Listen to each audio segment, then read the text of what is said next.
our hand polishing finger were really popular. It's a recipe of my aunt's. She's a first generation immigrant. You know that means hard work. She came all the way from China, landed in Louisiana, and worked in a chicken restaurant. I learned the secret to the juiciest chicken. Bought this franchise in 1967. When I was 17, she's a little bit older, cannot take care of everything in the store anymore.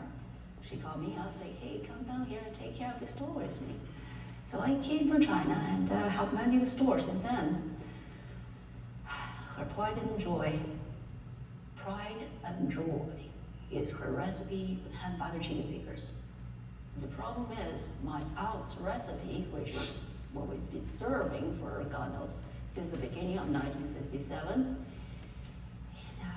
we cannot serve it anymore. They sued us. The DQ Corporation sued us on the misguided idea that becomes their version of the chicken strip. That doesn't, I mean, that's absurd, right? Yeah. That doesn't... It is and it isn't.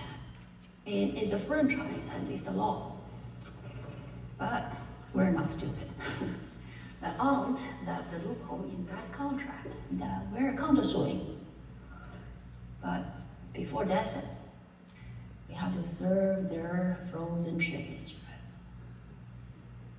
I apologize. Yeah, shit.